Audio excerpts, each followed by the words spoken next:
In 1150, 1 ounce of Arabian cane sugar cost 50 silver pennies in London, prescribed by apothecaries alongside powdered viper skin as a luxury antidote for internal bleeding. How did a medieval battlefield pharmaceutical, once locked in velvet-lined caskets alongside raw rubies, become the cheap, ubiquitous poison sitting on every modern kitchen table? It was not human appetite that transformed this crystal into a global killer. It was a deliberate, centuries-long calculation of imperial tonnage, slave logistics, and corporate cover-ups that engineered our biological addiction. You look at the cheap paper packet resting near your coffee mug right now, and you seek comfort. You are actually looking at the residue of a global conquest. Which makes me wonder what else in your kitchen is hiding a record of warfare.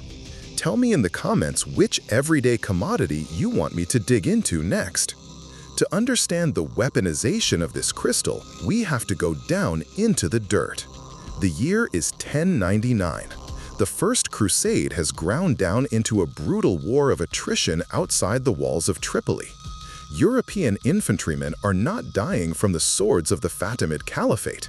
They are dying from dysentery. They are dying from severe starvation. The siege camps smell of rotting flesh, wet iron, and human waste. Men are stripping the bark from trees, eating their own dead horses, collapsing into the dry, cracked Syrian soil. Raymond of Aguilers, a chronicler embedded with the starving infantry, documents the precise moment of survival. Stumbling through the marshlands surrounding the city, the desperate soldiers find thick, wild reeds jutting from the mud. The locals call it myrna. The crusaders split the tough green stalks with their daggers and chew the fibrous pulp.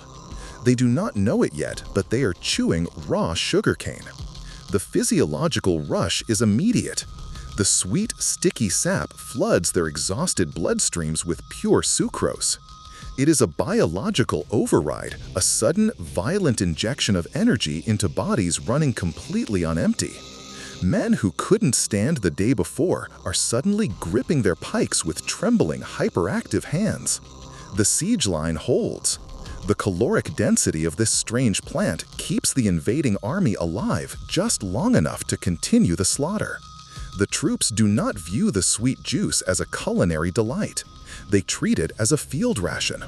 Raymond of Aguilers writes in his journals that the men are sustained entirely by this honey-bearing reed, pressing it between heavy stones, boiling the dark juice down in iron camp kettles until it turns into a dense, gritty paste. It was a tactical caloric shock. They guarded these crude, hardened lumps like they guarded their gunpowder. When the surviving crusaders eventually marched back to Europe, they carried these dark blocks of hardened sucrose in their leather pouches. They described it to their monarchs not as a food, but as a medicinal miracle that had saved an army from total collapse. Apothecaries across Europe began to demand it.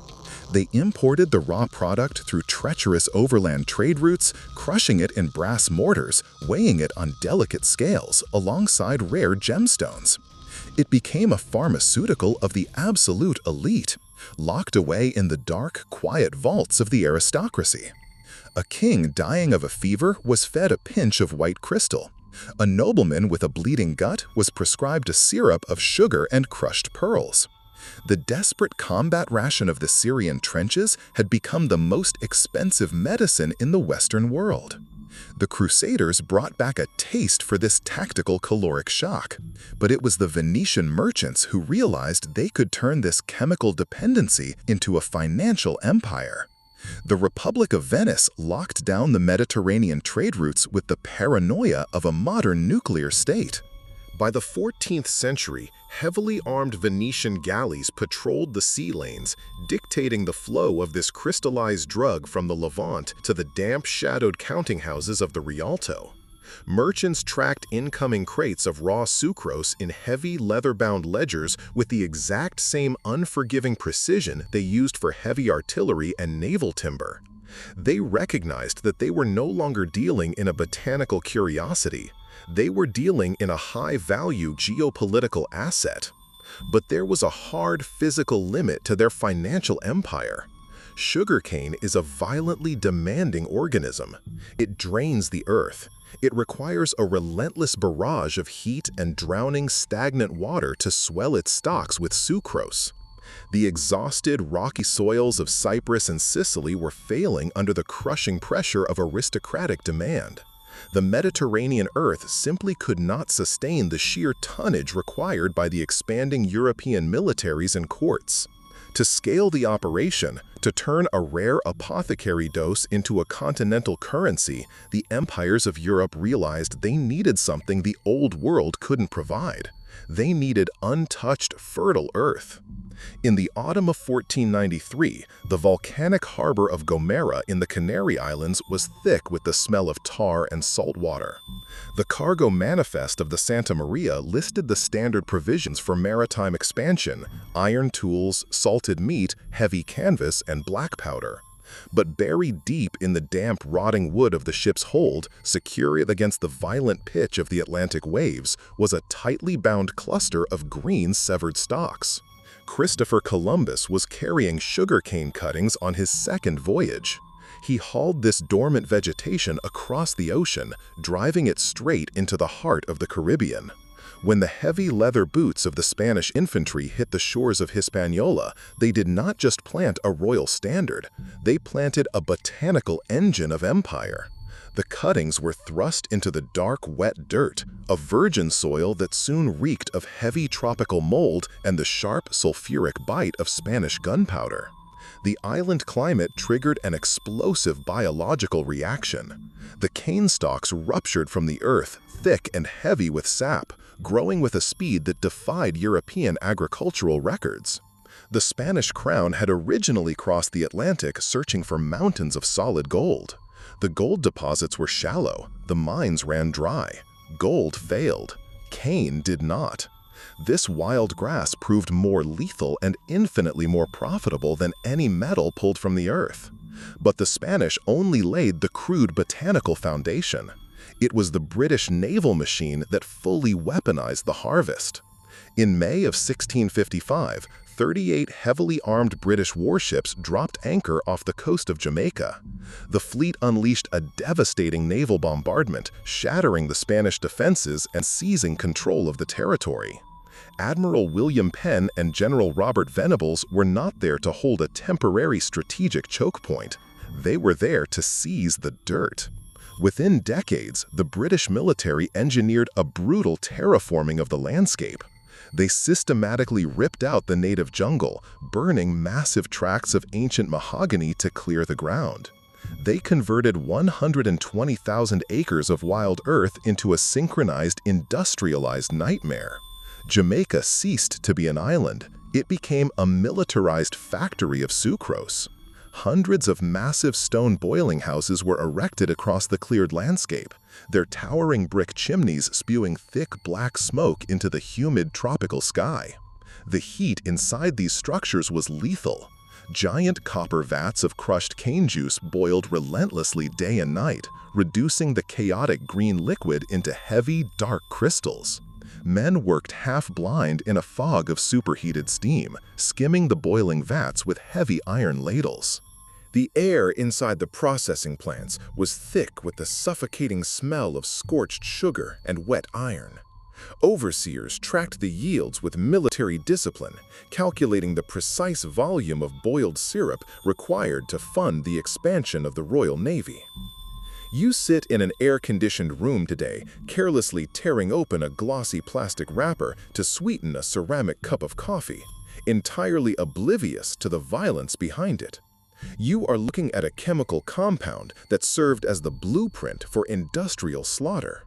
That innocent white powder was forged in the blinding heat of a 17th century furnace.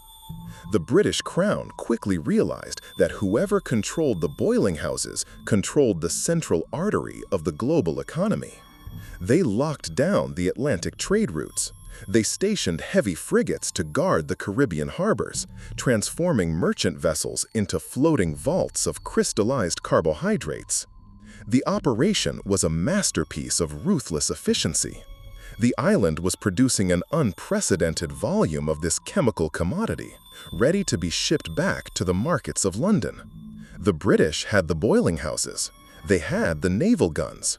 They only lacked the disposable human flesh to keep the fires burning at scale. Walk into the municipal archives of Bristol today, pull the heavy leather-bound port ledgers from the year 1788, and you will not find records of morality or human tragedy. You will find cold, unyielding mathematics. The pages smell of dry dust and old binding glue. They contain the shipping manifests of the British merchant fleet. If you run your finger down the columns of faded black ink, you will find the operational blueprint of the slave ship Brooks. It is a document that reduces human biology to pure cargo tonnage. The manifest details the precise geometric packing of 609 enslaved human beings into the wooden lower decks of a single vessel. They were chained shoulder to shoulder in the dark, allowed a space of exactly 16 inches in width per body. They could not sit up. They could not turn over. They breathed the stagnant, suffocating air of the ship's hold, locked in heavy iron shackles that stripped the skin from their ankles as the ship violently rolled across the Atlantic. This was not an act of blind sadism. It was a calculated, logistical supply chain. The empire had realized that sugarcane required an inexhaustible source of kinetic energy to harvest and process. European laborers could not survive the lethal combination of tropical diseases and the physical devastation of the cane fields. So the empire built a transatlantic conveyor belt to import human flesh. The men and women chained in the belly of the Brooks were not viewed by the ship's captain as human souls. They were viewed as biological fuel. They were being transported to the Caribbean specifically to be burned alive in the grinding machinery of the sucrose industry. When the ships dropped anchor in the humid ports of Jamaica and Barbados, the survivors were marched off the wooden gangplanks and immediately fed into the agricultural engine. The reality of the plantations was a synchronized nightmare of crystallized sugar and cold iron. The cane fields were dense, razor-sharp walls of green vegetation that trapped the tropical heat, creating suffocating, airless corridors. Enslaved workers swung heavy steel machetes from dawn until dusk, hacking through the thick, fibrous stalks. The work was so fast and so violent that accidents were an everyday operational hazard. At the center of every plantation stood the crushing mill, where giant iron rollers powered by wind or cattle ground the harvested cane to extract the sap. The enslaved workers feeding the stalks into the massive steel gears frequently caught their exhausted fingers in the crushing mechanism. Next to every grinding mill, the overseers kept a sharpened steel hatchet. If a worker's arm was pulled into the heavy iron rollers, the overseer would immediately sever the limb with a single blow to prevent the entire body from being dragged in and jamming the machinery. The production of this chemical compound could not stop for an amputation. The flow of sucrose had to remain constant. The attrition rate of this biological fuel was astronomical. A human being imported to the Caribbean sugar colonies had a statistical life expectancy of roughly 7 years in the fields before their body completely collapsed from exhaustion, disease, or severe malnutrition. But the merchants tracking the tonnage did not care.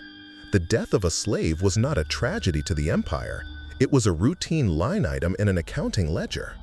In the quiet, wood-paneled coffee houses of Lombard Street in London, gentlemen in tailored wool coats sat at polished mahogany tables, smoking pipes and writing insurance policies on the lives of the chained workforce. They created actuarial tables for human destruction. If a slave ship captain ran low on drinking water in the middle of the ocean and threw 100 living people overboard into the dark Atlantic, the insurers simply categorized it as jettisoned cargo and paid the financial claim to the ship's investors. The financial architecture of modern Europe was built directly on top of this calculated slaughter. It was mathematically cheaper to work a human being to death and purchase a fresh body from a newly arrived slave ship than it was to provide enough food and rest to keep them alive. This was the true cost of the drug you mindlessly stir into your morning cup. But the empire understood that the consumer must never see the blood. They engineered a total psychological separation between the violence of the production and the comfort of the consumption. By the late 18th century, the heavily refined white crystal was flooding the markets of Europe. The horrific brutality of the Caribbean boiling houses was carefully sanitized and repackaged as a symbol of aristocratic elegance. In the grand drawing rooms of London and Paris, wealthy European women sat in corseted silk dresses, engaging in polite conversation while delicate porcelain cups clinked against silver saucers. They used highly polished silver tongs to lift small, perfect white cubes of processed sucrose, dropping them gently into dark, steaming imported tea. The steam rose from the fine bone china, carrying the sweet, comforting aroma through the quiet, velvet-draped parlors. These aristocrats were completely insulated from the reality of their own appetites. They did not smell the burning flesh of the Jamaican furnaces. They did not hear the grinding iron rollers or the heavy snapping of the steel hatchets. They saw only the clean, brilliant white crystal resting on a silver tray. The sugar bowl had become a monument to civilized society, a daily ritual of refinement and status. But every single grain of that sweet residue was bought and paid for with the systematic destruction of human biology. The polite society of Europe was financing a transatlantic holocaust, one porcelain teacup at a time. Britain grew unimaginably wealthy on this blood-soaked carbohydrate, until a single emperor in Paris decided to cut off their supply, inadvertently altering the biological fate of the modern world. We track the bloodlines of modern trade. If you want to see the real ledgers behind the world's shelves, subscribe to the channel. We have archives to open. The geopolitical axis of the world shifted not in a fiery naval battle, but in a quiet, freezing room in Prussia. It is November 21, 1806. Napoleon Bonaparte sits at a heavy wooden desk in the captured city of Berlin. The French emperor is staring down the absolute supremacy of the British Royal Navy. He knows he cannot defeat their heavy wooden frigates in open water. The British warships are too fast, too numerous, and too well armed. But Napoleon understands the architecture of his enemy. He knows that the cannons on those British ships are not paid for by taxes. They are paid for by the dark, heavy molasses boiling in the Caribbean. He signs the Berlin Decree. With the stroke of a steel nib on thick parchment, Napoleon initiates the continental system. It is a total, unforgiving embargo against British trade. He orders his military apparatus to lock down every port, every harbor, and every coastal road across the European continent. British goods are to be seized, burned, or left to rot on the docks. Napoleon is weaponizing the supply chain. He is cutting off the flow of crystallized sucrose to starve the British treasury. The effect is immediate and devastating. The price of sugar across continental Europe violently skyrockets. The sweet white crystal that had become completely integrated into the daily biological rhythm of the European populace simply vanishes from the markets of Paris, Berlin, and Vienna. The velvet-draped parlors go quiet. The coffee houses are thrown into a state of panic. You know the exact feeling of frustration when your local supermarket is missing a single basic ingredient. Now imagine an entire continent suddenly cut off from a highly addictive chemical compound that their bodies have grown entirely dependent upon over a century of mass consumption. Smugglers try to run the blockade. Heavy wooden rowboats slip through the freezing fog of the English Channel at midnight, carrying small, tightly wrapped bundles of British sugar at astronomical markups. French customs officers burn confiscated crates of Caribbean cane in the public squares, the smoke filling the streets of coastal towns with the sickly sweet smell of burning sucrose and military desperation. The British naval machine is bleeding revenue, but the French Empire is facing mass civilian withdrawal. Napoleon needs a domestic substitute, and he needs it immediately. The French state offers massive financial bounties to any scientist, any botanist, any desperate chemist who can synthesize the chemical compound on European soil. The empire refuses to be held hostage by a tropical grass.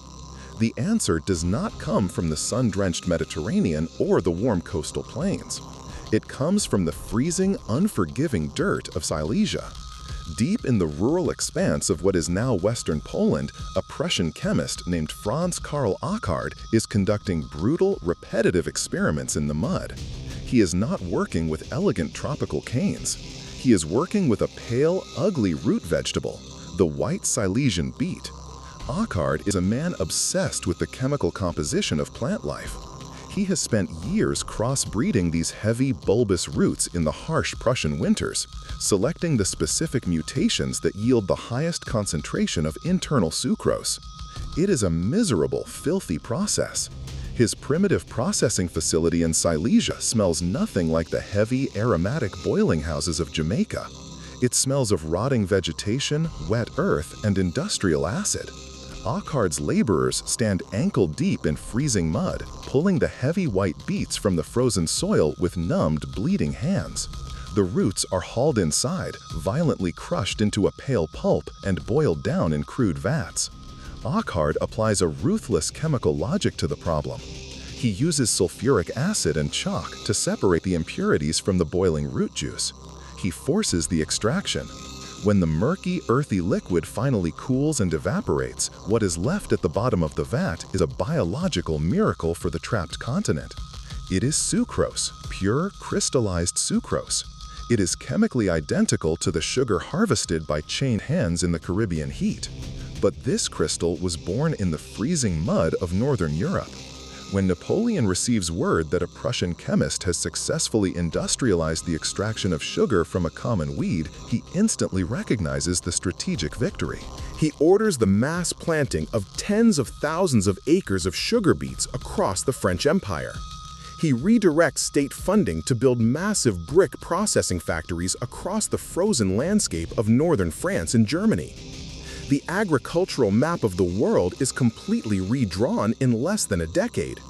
You no longer needed a massive naval fleet to secure a sugar supply. You no longer needed volcanic tropical soil or a transatlantic conveyor belt of enslaved human flesh. You just needed a factory, a chemistry set, and a field of cheap roots. The blockade that was designed to choke the British economy instead birthed the modern mechanized food industry. Achard did not just solve a temporary supply crisis for the French military, he decoupled the drug from its geography. The sugar beet proved that human beings could bioengineer their environment to produce highly addictive, calorically dense compounds anywhere on the planet, in any climate, at any time. The extraction process became faster, cheaper, and endlessly scalable. The heavy iron vats were replaced by massive steel centrifuges spinning at thousands of revolutions per minute, separating the white crystals from the dark syrup with terrifying industrial efficiency. The geographic monopoly was broken. The floodgates of mass production were blown wide open, leaving the pharmaceutical trap fully set for the 20th century. By the middle of the 20th century, the industrial machinery of the Western world had perfected the extraction. The beet factories of Europe and the mechanized cane fields of the tropics were operating at a terrifying synchrony, generating a global surplus of refined carbohydrate that the market had never seen. The sheer tonnage of synthesized sucrose sitting in massive steel silos presented a logistical crisis for the food cartels. You can only convince a human being to consciously stir so many spoons of white crystal into their morning tea. To move the massive inventory, the agricultural empires realized they had to bypass human choice entirely. They weaponized the supply chain. Sucrose ceased to be an isolated luxury. It became a structural component of the global food infrastructure. Food engineers dissolved the cheap bioengineered crystal into the very foundation of the modern diet. They injected it into canned vegetables, baked breads, cured meats, and synthetic sauces. It was used as a chemical preservative to extend the shelf life of military rations and civilian grocery staples alike.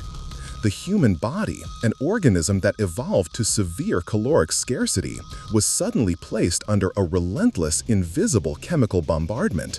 The biological theater of war had shifted from the freezing mud of Silesia directly into the human bloodstream. The anatomy of the working class began to fracture under the sheer weight of this daily caloric payload. Pancreatic walls failed, arterial networks decayed. By the 1960s, the medical establishment was tracking a catastrophic surge in human casualties. Men in their 40s were dropping dead of sudden myocardial infarctions. Coronary heart disease was sweeping through the industrialized world with the speed of a biological weapon. The human heart was drowning in a synthesized flood of cheap industrial sucrose, and the doctors in the hospital wards were desperately searching for the trigger. The executives running the global sugar cartels saw the medical investigations closing in. If the scientific community identified their white crystal as the primary agent of this cardiovascular slaughter, the empire would collapse, the ledgers would bleed. So the industry executed a preemptive tactical strike on the scientific method itself. The year is 1967. The archives of the New England Journal of Medicine represent the most heavily guarded gates of scientific consensus on the planet. The Sugar Research Foundation, operating as a corporate intelligence arm for the refined carbohydrate industry, approaches top-tier researchers at Harvard University. The transaction does not take place in a dark alley. It takes place in the quiet, wood-paneled offices of elite academia, carrying the faint, sterile smell of laboratory alcohol and fresh bank ink.